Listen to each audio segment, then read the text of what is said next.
Bismillahirrahmanirrahim. Memang persoalan kurban, saya jujur saja selama di Indonesia masih banyak salah pemahaman terhadap kurban. Dan saya pernah berkata, memang Islam kita di Indonesia Islam keturunan. Ya, jadi asal tahu saja.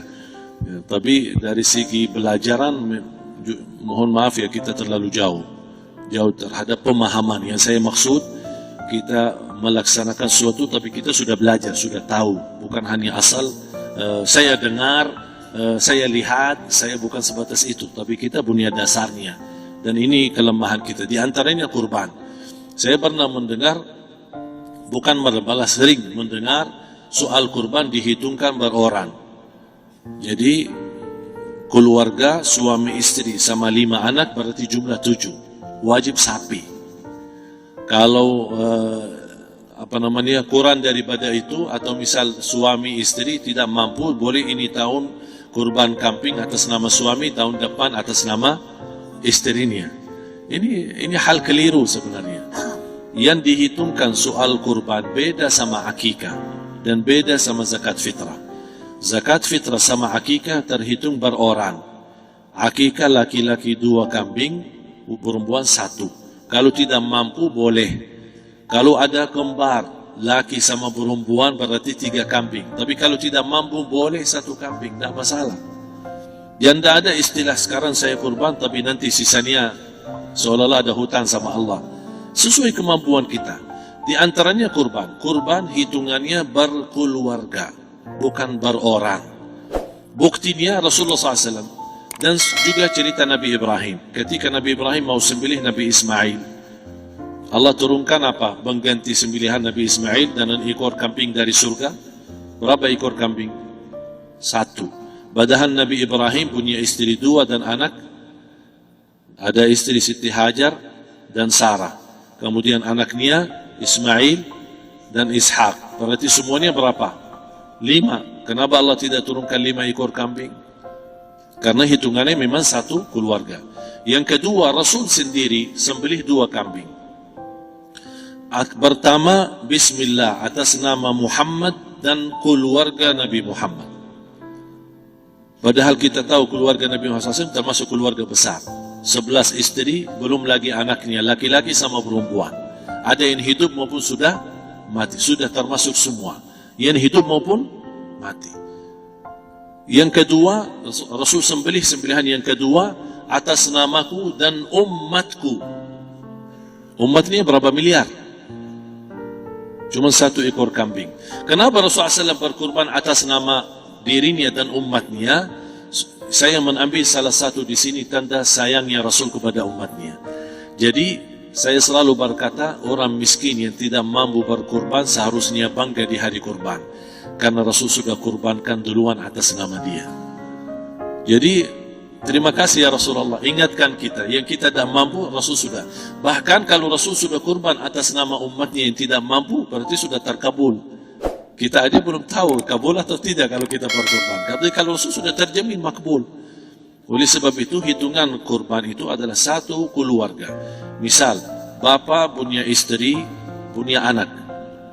Itu kalau mampu sapi silahkan. Mampu 1000 sapi silahkan. Kalau soal kemampuan tidak ada masalah. Tapi kalau soal kewajiban, tidak ada wajib lebih daripada 1 ekor kambing. 1 ekor kambing. Misal, kalau bapak punya istri 4. Misal. Cuman ini misal. Ya. Istrinya 4. Setiap istri anaknya 10. Berarti jumlah berapa? Anak 40. Istri 4, berarti 44, sama bapak 45. Wajib 1 ekor kambing saja. Cukup untuk semua ini. Tapi kalau soal mampu, ya silahkan. Mau 1000 kambing boleh, mau 1000 sapi boleh. Tidak ada yang melarang kalau soal kemampuan. Dan kalau kita mau sembelih, Bismillah atas namaku dan keluarga. Tidak perlu bawa data-data nama keluarga. Jadi disebutkan tukang sembelihnya ada capek menunggu sambil sebutkan nama-nama. Tidak perlu. Udah Bismillah atas namaku dan keluarga. Termasuk kata atas namaku dan keluarga, termasuk orang tua yang sudah meninggal.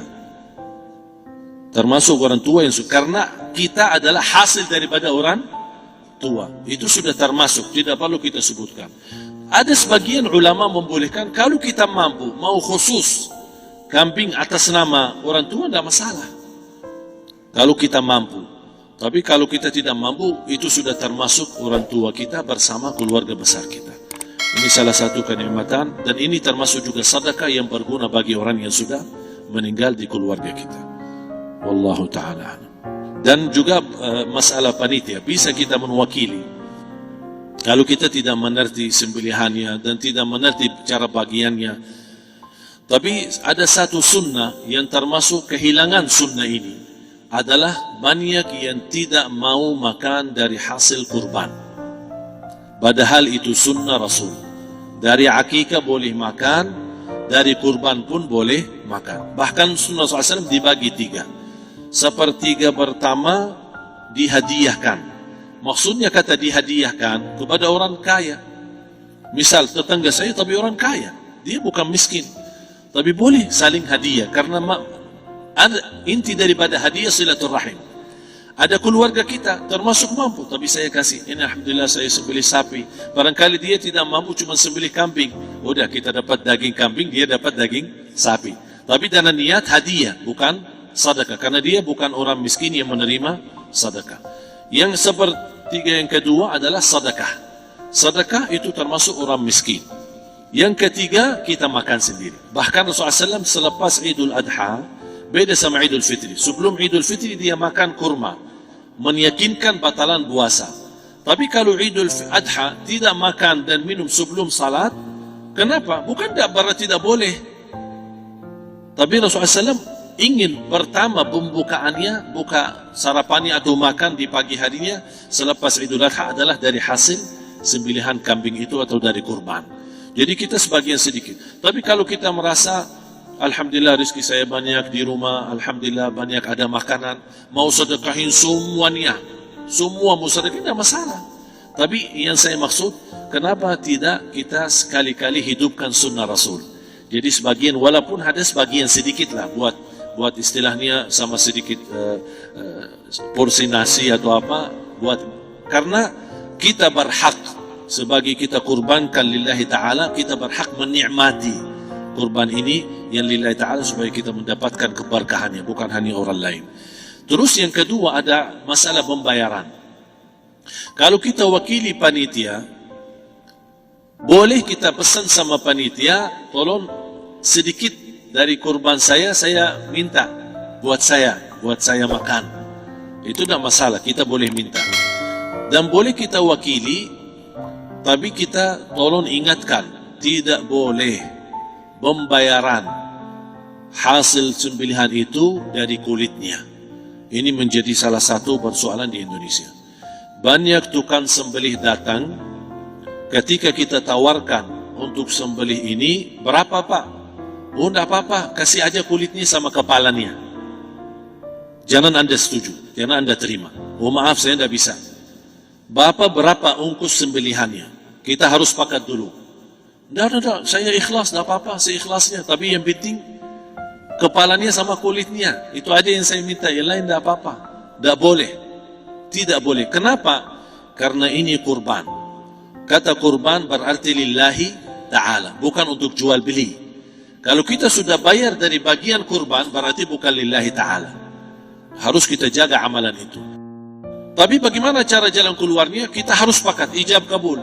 Sepakat dulu, Pak, saya udah begini, saya kasih untuk sembelihan 50.000. Bapak setuju? Ya udah setuju. Selesai kan? Sudah sembelih, sudah potong, sudah semua. Lepas ini semua, kita kasih ongkos 50.000 ongkos sembelihannya. Habis itu, Pak, kulitnya sama kepala hadiah buat Bapak. Itu tidak apa-apa, tidak masalah. Tapi bukan untuk bayar sembelihan. Faham maksud saya? Harus dibedakan supaya jangan sampai amalan kita kurban, habis biaya, habis ini malah tidak diterima karena sudah kita bayar sebagian daripada kurban. Silahkan bayar apa yang kita sepakati, mau hadiahkan kepada dia karena kita tidak bisa guna. buat apa yang kita mau gunain kulitnya? Tidak bisa, tapi mereka buat mereka lebih berguna. Oleh karena itu kita bisa hadiahkan untuk mereka. Bahkan kita bisa juga kasih daging untuk mereka bisa menikmati sebagai sedekah. Wallahu ta'ala.